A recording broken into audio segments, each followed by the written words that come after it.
What the bloody hell else am I going to do? I can't follow that. Flaco as always. Brilliant, man. I'll keep it quick, but I do want to say a few things. Big Ugly, the man who never got.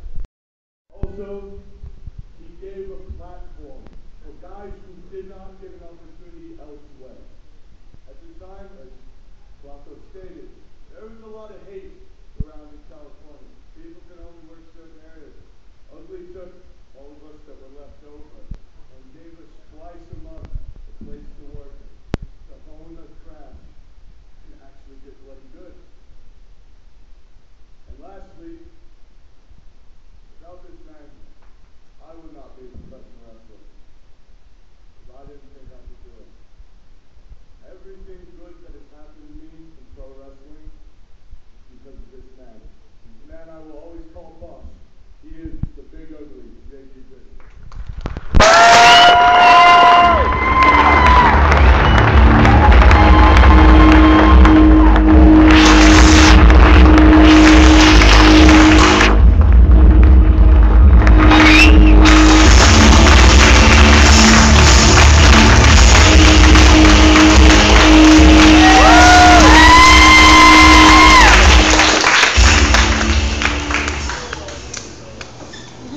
Very humbling to be here tonight, inducted with the gentleman up there.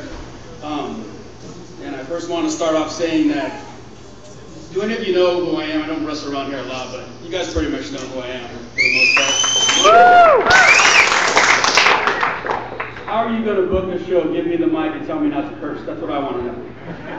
I've been known to drop a few F-bombs once in a while, make some sexual references. I'll try to tone it down because I know there's kids in the building.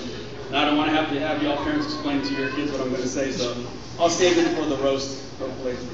I'm going to keep it short because, once again, talking after Flaco is like talking after Malcolm X or something. There's no way to compare that. I feel like Mitt Romney talking after Obama or something, and nobody cares, but I'll try to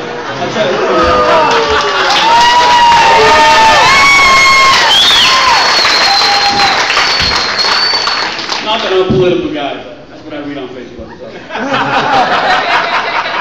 I want to, there's so many guys that I want to address, but I don't want to keep you here all night. A lot of these guys give me way more credit than I deserve. I was basically a guy who helped start a company because I had nowhere else to go. I was blackballed from a lot of companies for certain reasons, so I basically had to do my own thing. It was hard. SPW was hard at first, doing what we did. And I basically, when I would bring guys in, I didn't care what your opinion was. You're going to do what I say or you're going to leave. Because at the end of the night, the show reflected on me. So if the product was bad, it was my fault. If the product was good, it was my fault. So I didn't care what people said, and that kind of got me a reputation for being an ass. But like I said, I didn't care. I paid the bills, so if you didn't like it, you're welcome to leave any time. There was two guys that helped me become the wrestler that I am, next to Bryan Ward and guys like Mike Modesto and Bison Smith and guys like that. The first half of my career, there was a guy that I was basically what we called married to in this business. Named by the name of, I think he's CJ something right now. He used to be Dante. CJ Kurtz is what they call him now.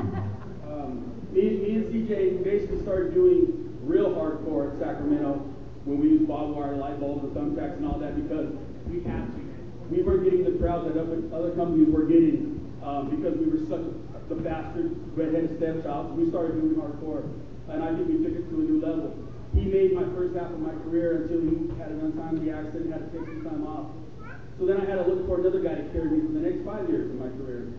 And once again, I went with the white route, and I went with a guy by the name of Adam Thornstone. Adam Thornstone, arguably, at any level in wrestling, is the best damn wrestler I've ever seen in my life.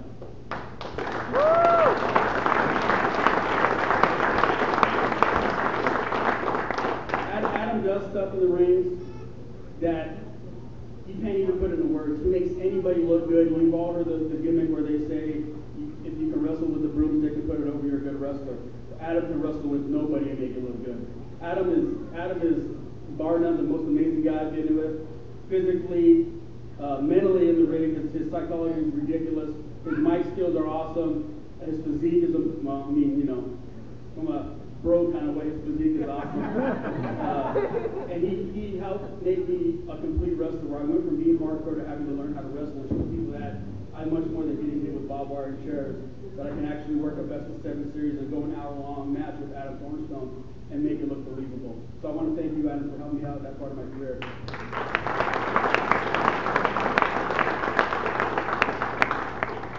Flaco Loco. What Flaco didn't tell you, or maybe he did, I just got lost in the hour-long speech, was that the way I found Flaco Loco is I was working at a job, and not to put myself out there, I work with people with disabilities. That's my chosen career at the time. I was working with a young lady who gave me a videotape and said, this is the guy she knows who's a pro wrestler, and he wrestles for a company down in Oakland or wherever it was. And so I popped the tape in, and I proceeded to see this abortion go on in the ring. But the one thing that I seen was how good he was on the mic and how much people hated him. So me being the promoter that I was, I'm going to bring him in to talk for people, to be a manager.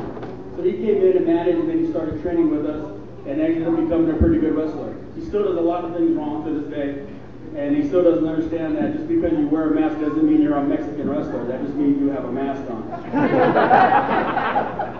But I love him to death.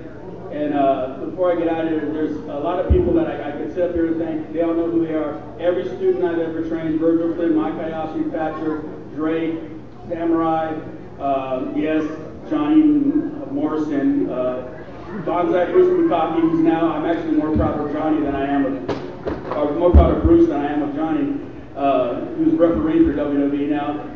Christina Von Eerie, and other guys who told people that I've trained them just to put me over, like Adam Thornstone, like Adante, like my good friend Oliver John, who told people in Oregon that I trained him, and Oliver wrestled before I got in the ring. But they made me look really good, and I appreciate that. Last person I want to thank before I get out of here, not to get too sentimental, is my wife, Tanya.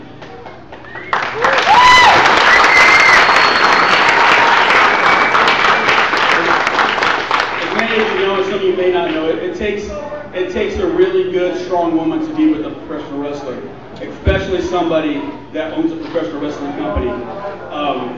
Those of you with wives out there, girlfriends out there, just because your boyfriend goes out of town for a weekend or on the road for the night, doesn't mean he's in a hotel room with a female doing cocaine off a hooker's back or something like that.